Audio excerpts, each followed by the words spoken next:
understand this. pass? Look, before we go any further, understand this. I'm not a gun guy. I'm a self-defense guy. All right. I don't need to show my guns to people. You know, like I don't care.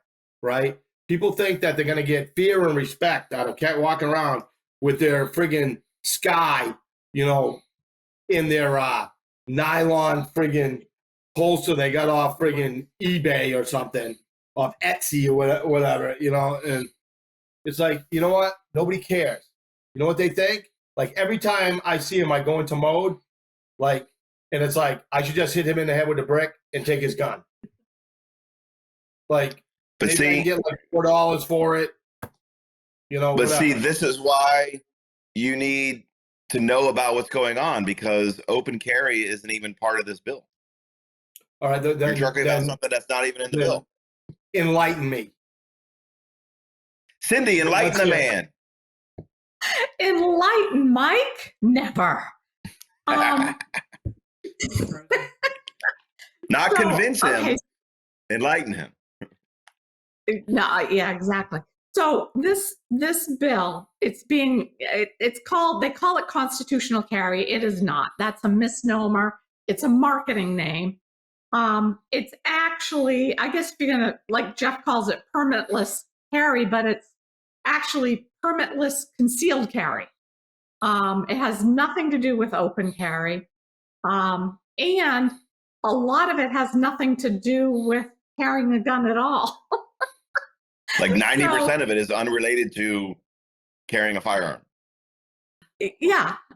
Well, incidentally, I suppose. I mean, if you call gun sniffing dogs in schools having anything to do with constitutional carry, I suppose it all goes together.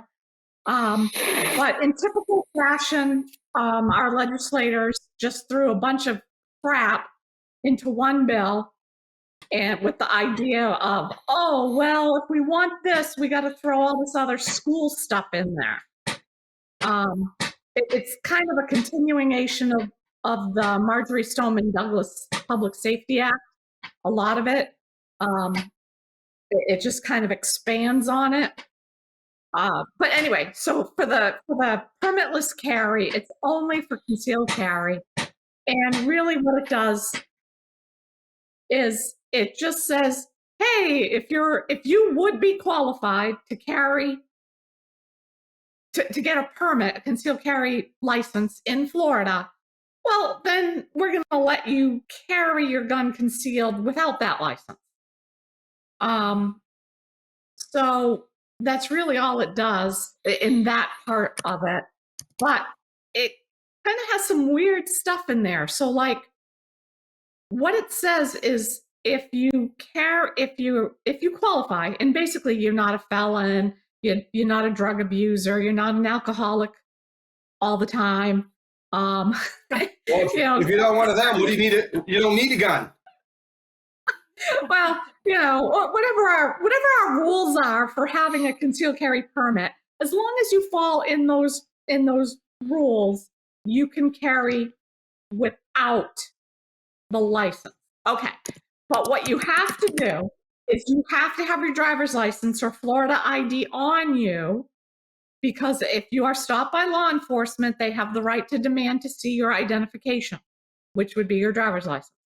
So they changed that for the concealed carry, because there is still an option for getting a concealed carry license.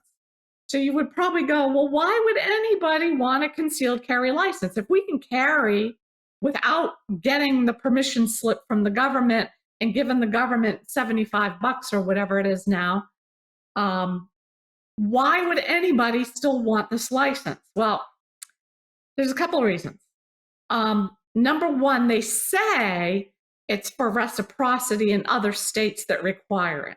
And that's possible. I suppose there's some other states out there that if you can't produce a card showing that you're qualified in your home state, they may not give you the reciprocity in their state for concealed carry. But interestingly, this law basically says if you come from Arizona, which I believe Arizona has constitutional carry,